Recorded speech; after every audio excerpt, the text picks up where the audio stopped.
बिस्मिल्लाहिर्रहमानिर्रहीम इय्याका नअबुदु व इय्याका नस्तईन। तो गाइस हम फार्मा की वीडियोस जो है ना वो ऑलरेडी 4 वीडियो मैंने अपलोड कर दी हैं।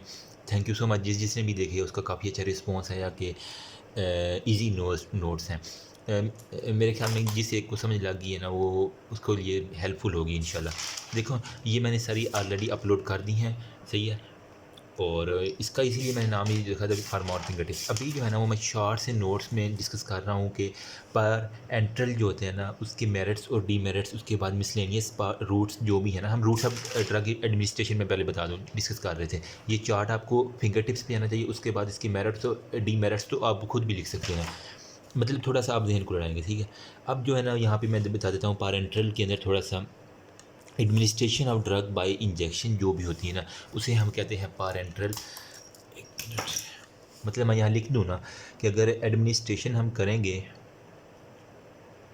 किसके ज़रिए, ड्रग की बाय इंजेक्शन। अब इसके अंदर जो है ना वो मेरिट्स और डीमेरिट्स है, मतलब एडवांटेजेस और डिसएडवांटेज। जो एक बहुत इंपॉर्टेंट है ना इंजेक्शन के ज़रिए जो हम करते हैं आईवी, तो उसके अंदर हमारे पास आता है ये 100% इसकी बायो अवेलेबिलिटी होती है, मतलब कि सिस्टेमिक सर्कुलेशन के अंदर 100% सारे का सारा हमारे पास ये ड्रग पहुंच जाएगी, सही है। तो ये एक एमसीक्यूज़ भी आता है कि आपने इसकी मेरिट से लिखना है 100% बायो अवेलेबिलिटी हो गया नंबर एक। इसके बाद जो होता है ना हमारे पास, क्योंकि वो सिस्टेमिक सर्कुलेशन में पहुंच गया तो क्या आएगा, rapid response in emergency condition, जो कि हमें नीडेड था। एमरजेंसी कंडीशन के अंदर हमारे पास रैपिड रिस्पॉन्स होगा। उसके बाद होता है ना हम एक्यूरेट डिलीवरी और कैलकुलेशन भी कर सकते हैं, ठीक है। आप बता दें यहाँ पे एक्यूरेट डिलीवर कर दिया हमने, प्लस उसकी कैलकुलेशन अगर हम करना चाहें तो वो भी एक्यूरेटली हमें मालूम हो जाएगी। इसके अलावा आप कह लें कि फ़र्स्ट पास इफ़ेक्ट जो होता है ना वो यानी हेपेटिक मेटाबॉलिज्म इसके अंदर जो है ना वो अवॉइड किया जा सकता है। फर्स्ट पास इफ़ेक्ट या फिर जिसे हम कहते हैं ना हेपेटिक मेटाबॉलिज्म, उसको हम अवॉइड कैन बी अवॉइडेड, ठीक है। नेक्स्ट हमारे पास होता है ना जो ड्रग्स जो इरिटेंट होती हैं जीआईटी से, तो उसको भी हम जो है ना उसका अलहदा से रूट निकाल के तो उसको डायरेक्टली सिस्टमिक सर्कुलेशन में करते हैं। तो आपको बता दें वो तमाम drugs route for drug irritant to GIT, okay. ये एक बेहतरीन रूट है, route for drug irritant to GIT, irritants to GIT, जितने भी जीआईटी को इरिटेंट है ना उसके खिलाफ वो करते हैं। उसके बाद when elementary route is not feasible specially unconsciousness में, मतलब कि जब वो बंदा मुंह से खोल नहीं खा सकता, अनकॉन्शियसनेस है ये, तो या फिर वो किसी ना डिनायर स्टेट के अंदर है तो हम उस वक्त भी दे सकते हैं इसको। मतलब कह लें कि अनकॉन्शियस के अंदर जो है ना ये बेस्ट वे है कि हम उसको इंजेक्शन के ज़रिए ड्रग दे दें। अब इसके जो है ना वो हर चीज़ के प्रोन एंड कॉन्स होते हैं। जो इसके डीमेरिट्स के अंदर आ जाएगा ना वो होता है rapid absorption can lead to high toxic, जितनी जल्दी अब्जॉर्प्शन होगी हो सकता है अगर वो ड्रग ज़्यादा चली गई है तो आप कह रहे हैं कि ये रैपिड जो है ना वो टॉक्सिसिटी करवा देगा और वो बंदा अल्लाह को प्यारा हो सकता है। ये एक बात होगी। इसके अलावा हमारे जो है ना हाइजेनिक कंडीशन बहुत ज़्यादा रिक्वायर्ड है, क्योंकि डायरेक्टली जा रहा है सिस्टेमिक सर्कुलेशन के, तो स्टीराइल प्लस एसेप्टिक जितनी भी टेक्निक्स है ना वो हमें चाहिए ही होंगी ताकि इन्फेक्शन ना हो। ये ना हो ड्रग देते देते हमको इन्फेक्शन भी साथ। देखें हेपेटाइटिस फैलने का, एड्स फैलने का तरीका ये इंजेक्शन ही है, अनस्टेरलाइज इंजेक्शन। या पहले जमाने जो हकीम वगैरह वो हमें ठोक देते हैं इंजेक्शन, एक इंजेक्शन को 100 लोगों में लगा देना, ये बहुत गलत काम है। इसके अलावा at the site of injection जो है ना लोकल इरिटेंट जो होता है ना वो हमारे पास होते हैं। कुछ लोगों को जो है ना वो जहाँ पे इंजेक्शन लगता है वहाँ पे कुछ ना कुछ इरिटेशन आना शुरू हो जाता है, तो आप कह देंगे लोकल इरिटेंट्स का ये एक बायस हो सकता है। और हाँ इसके अंदर जो होता है ना वो अ, अगर ये अब चली गई है ना तो हम वोमिटिंग के ज़रिए या फिर किसी भी और जो है ना वो चारकोल वगैरह दे के इस ड्रग को रिमूव नहीं कर सकते।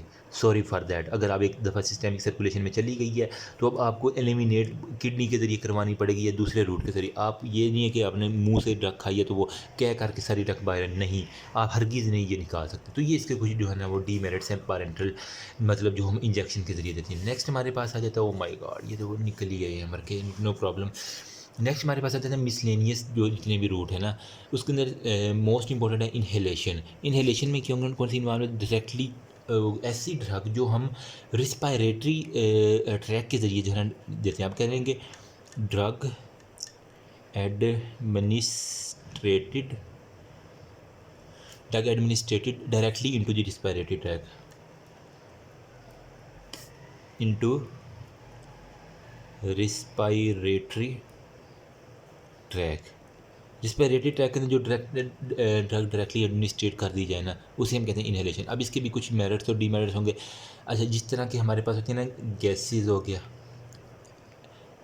एरोसिल जो होते हैं ना वो स्प्रेज हो जाते हैं, ठीक है, वो हम डायरेक्टली जो है ना वो टेकअप कर सकते हैं या इसको एलिमिनेट कर सकते हैं। मतलब हम जिस तरह साइनोसाइटिस के पेशेंट हो गए ना, तो इस तरह के जो भी है ना वो डायरेक्टली हम कह देंगे कि इन वो टेकन अप कर लेंगे, ठीक है। अब इसके डीमेरिट्स में क्या आ जाता है, स्पेशल अपरेटस हमारे पास रिक्वायर होता है, इनहेलर जिसे हम कहते हैं, या फिर वो नेबुलाइज़र होता है, ठीक है। इसलिए इसका एक थोड़ा सा ये भी है कि हमें स्पेशल इंस्ट्रूमेंट लेने पड़ेंगे, रिक्वायर्ड हो गया। अच्छा, और drug must B irritant for non irritant for conscious patient. कुछ को होते हैं एलर्जी भी हो जाती है ना इससे, मतलब ड्रग वो लेते हैं तो इन्हेलर से उनको मज़ीद वो एलर्जी की कंडीशन करती है। तो आप बता सकते हैं कि drug must be non irritant to the patient, ठीक है। ये इसका एक जो है ना वो इंपॉर्टेंट एलिमेंट वो नॉन इरिटेशन हो। नेक्स्ट हमारे पास आता है टॉपिकल। टॉपिकल के अंदर क्या होता है, नाम में ही काम है कि सुपरफिशियल सा, स्किन सा, जो भी application of drug over the skin या mucous membrane to produce the local effect. आप कह लेंगे कि टॉपिकल में आएगा एप्लीकेशन ऑफ ड्रग्स, ठीक है, ओवर स्किन, स्किन के ऊपर, और म्यूकस मेम्ब्रेन, ओके हो गया, टू प्रोड्यूस लोकल इफेक्ट। अब इसकी बेस्ट एग्जांपल क्या है, आपने देखा होगा कोई डायबिटिक पेशेंट जो होते हैं ना, वो इंसुलिन की जो सिरिंज है वो पेट के ऊपर बिल्कुल स्किन के ऊपर करके लगा रहे होते हैं, तो वो टॉपिकल है एक किस्म की, ठीक है। सुपरफिशियल स्किन या म्यूकस मेम्ब्रेन के अंदर इस तरह में। मेरिट इसके अंदर क्या है, हाई जो है ना वो local concentration can be achieve without systemic effect. मतलब हम सिस्टेमिक के अंदर जो है ना वो जाए बगैर हम अपना लोकल इफेक्ट जो है ना वो हाईली अचीव कर सकते हैं, सही है। आप बता देंगे high local concentration can be achieved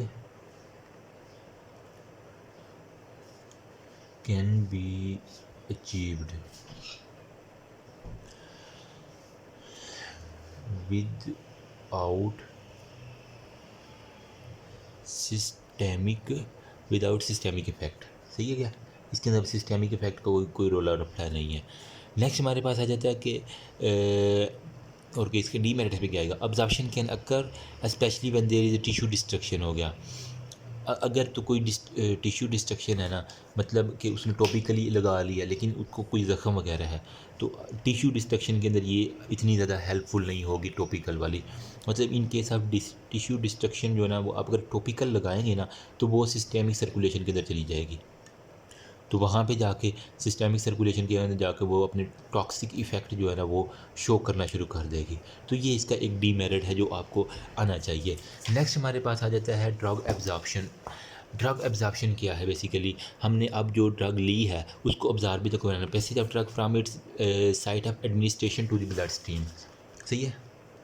मतलब आप कह लें कि रास्ता है एक, passage of drug from administration, ठीक है, मैं जल्दी में लिख रहा हूँ इसलिए लिखाई को ज़रा इग्नोर कीजिएगा। फ्रॉम एडमिनिस्ट्रेशन टू जो है ना वो ब्लड स्ट्रीम तक। अब इसके अंदर जो है ना एक इम्पोर्टेंट बात ये है कि कौन सी ड्रग जो है वो ज़्यादा ऑब्जॉर्ब होती हैं, तो ये आपने पल्ले से बात मान लेनी है। ग्रेटर द लिपिड सोलबिलिटी, मतलब लिपिड सोलबिलिटी जिस ड्रग की ज़्यादा होगी। अब लिपिड सोलबल ड्रग कौन सी होती हैं, जो हमारे पास न्यूट्रल ड्रग होती हैं, मैंने ऑलरेडी बता दिया लास्ट वीडियो में। न्यूट्रल ड्रग होती है या फिर जिसे हम कहते हैं अनआयोनाइज्ड ड्रग्स होती हैं जितनी भी, सही है, वो उनकी एडमिनिस्ट्रेशन कर देगा।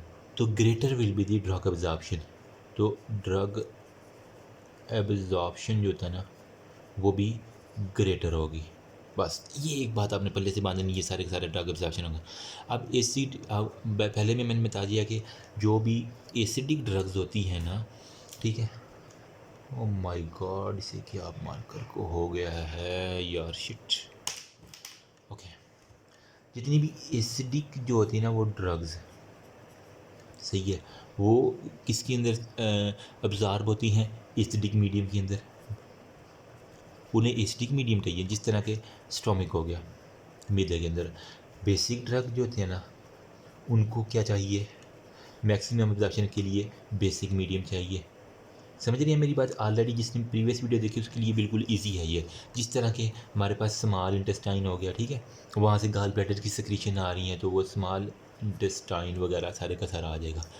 तो ये था एक छोटा सा इफेक्ट कि ड्रग एब्जॉर्प्शन के हवाले से जितनी भी ज़्यादा लिपिड सोलबल होगी उतनी न्यूट्रल होगी, उतनी अनआयोनाइज होगी, तो वो ड्रग एब्जॉर्प्शन होगी। अब किसी ड्रग की टॉक्सिसिटी होगी, उसको हमने क्या करना है, उसकी आयोनाइजेशन करेंगे, वो पोलर हो जाएगी, वो वाटर के साथ सोलबल हो जाएगी, वाटर सोलबल के साथ वो एक्सक्रीट हो जाएगी किडनी से। बस ये कंसेप्ट आपको पता होना चाहिए, बाकी आपको सारा का सारा फिट है काम। अच्छा, अब फैक्टर्स जो है ना वो अफेक्ट करते हैं ड्रग की एब्जॉर्प्शन में, बहुत बहुत बहुत बहुत इंपॉर्टेंट है। कौन कौन से फैक्टर जो है ना वो ड्रग की एब्जॉर्प्शन में करते हैं, पहले मैं यहाँ पे मैंने दो हिस्सों में डिवाइड कर दिया।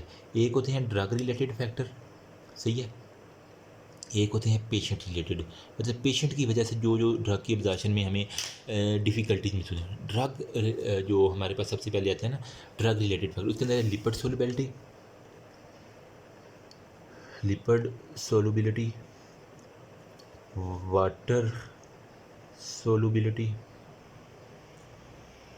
उसके बाद है डिग्री ऑफ आयोनाइजेशन। जितनी वो ज़्यादा आयोनाइज होगी ना तो मतलब आयोनाइजेशन की वजह से उसकी एक्सक्रीशन होना शुरू हो जाएगी। अगर वो अनआयोनाइज्ड है तो वो लिपिड सोलुबल है, वो इजीली एब्जॉर्ब हो जाएगी। यही बात हमने की थी ना, जो भी न्यूट्रल ड्रग होती है वो लिपिड होती है, जो पोलर होती हैं वो वाटर सोलुबल होती हैं। न्यूट्रल ड्रग लिपिड सोलुबल वाली वो सकती है। नेक्स्ट है केमिकल नेचर उसकी, हमने वो ड्रग रिलेटेड फैक्टर के अंदर आ जाती है। इसके अलावा हमारे पास है डोजेज फ्राम सोल्यूशन और डोजेज फ्राम मतलब किस चीज़ के अंदर जो है ना वो हमारे पास अवेलेबल है ड्रग, ये भी एक मतलब है। मतलब कि जो सोल्यूशन वाली है वो ज़्यादा जल्दी अब्जॉर्ब होती है बजाय इसके कि जो सॉलिड फार्म में हो, सही है। तो आप यहाँ कह लेंगे सोल्यूशन फार्म जो होती है ना वो बेटर अब्जॉर्ब हो जाती है। बस एक ये कॉन्सेप्ट हो रहा है ड्रग रिलेटेड फैक्टर। नेक्स्ट हमारे पास आ जाता है पेशेंट रिलेटेड फैक्टर, जो जो ड्रग की एब्जॉर्प्शन के ऊपर इफेक्ट करते हैं। वो है रूट ऑफ एडमिनिस्ट्रेशन, आप किस रूट से आईएम दे रहे हैं, आईवी दे रहे हैं, या थ्रोविजना दे रहे हैं, थ्रोटेक्टम दे रहे हैं, या कोई भी और पेश मैंने ऑलरेडी आपको बता रखे। तो रूट ऑफ एडमिनिस्ट्रेशन जो होता है ना वो एक इम्पोर्टेंट फैक्टर है इसके अंदर। नेक्स्ट हमारे पास सरफेस एरिया, मैंने आपको फिक्स ला याद करें ना, C1 - C2 multiply by coefficient multiply by area divided by thickness, वही है सरफेस एरिया जो होता है ना वो ऑफ एब्जॉर्प्शन, वो इम्पोर्टेंट है एक। नेक्स्ट हमारे पास होता है rate of general circulation, rate of general circulation इसके अंदर एक इन्वॉल्व है। स्पेसिफिक फैक्टर होते हैं जिसके अंदर इंट्रिंसिक फैक्टर आ जाता है, स्पेसिफिक फैक्टर्स जो है ना जिसके अंदर हमारे पास इंट्रिंसिक फैक्टर, जिस तरह विटामिन B12 हो गया, उसकी अब्जॉर्प्शन के लिए हमारे पास इंट्रिंसिक फैक्टर चाहिए होता है। तो एक बात ये होगी, सही है, ये पेशेंट के ऊपर डिपेंड करता है उसके अंदर इंट्रिंसिक फैक्टर आ रहा है नहीं आ रहा। नेक्स्ट हमारे पास होता है गैस्ट्रिक इम्पटिंग, एक इम्पोर्टेंट है गैस्ट्रिक एम्पटिंग, एक इम्पोर्टेंट फैक्टर है। इसके अलावा presence of food in the stomach, अगर फूड होगी तो तभी वो थोड़ी सी इसकी एब्जॉर्प्शन को डिले करवा देगी, आप यूँ कह लें। Presence of food in stomach. तो गाइज ये थे थोड़े से फैक्टर्स जो इफेक्ट कर रहे थे, ठीक है, ड्रग अब्जॉर्प्शन। ड्रग अब्जॉर्प्शन कहा जाए आपने यूँ लिख देना लिपिड सोलुबल, वाटर सोलुबल, ठीक है, बेसिक ड्रग और एसिड ड्रग, और इसके अंदर ये बता देना ड्रग रिलेटेड फैक्टर और पेशेंट रिलेटेड फैक्टर। यहाँ पे अगर एक डायग्राम बना देंगे ना, ये मेडिसिन बना के इसके अंदर जो है ना यहाँ पे एक सोल्यूशन बना देंगे, ठीक है, इसको कह देंगे आप एसिडिक ड्रग, ठीक है। मोर इसको मतलब नंबर खींचने वाली जो मैं बात बता रहा हूँ ना, ठीक है, इसको इस सोल्यूशन के अंदर यूँ करके डाल के ना, ठीक है, एसिडिक ड्रग है ना तो इसको आपने लिख देना एसिडिक मीडियम के अंदर, एसिडिक मीडियम के अंदर, ठीक है। तो ये यहाँ पर लिख देना कि ये मोर जो है ना वो एब्जॉर्प्शन करवाएगी, ठीक है। इसी तरह यहाँ एक बेसिक ड्रग है, इसको आपने बेसिक मीडियम के अंदर डाल के ना, ठीक है। ये बेसिक ड्रग है, ये इसको बेसिक मीडियम के अंदर डालोगे तो आपने बता देना कि इसकी एब्जॉर्प्शन मैक्सिमम हो जाएगी। ये बस एक कंसेप्ट आपने बता के नीचे फैक्टर लिख देने, इंशाल्लाह आपको बहुत अच्छे मार्क्स मिल जाएंगे।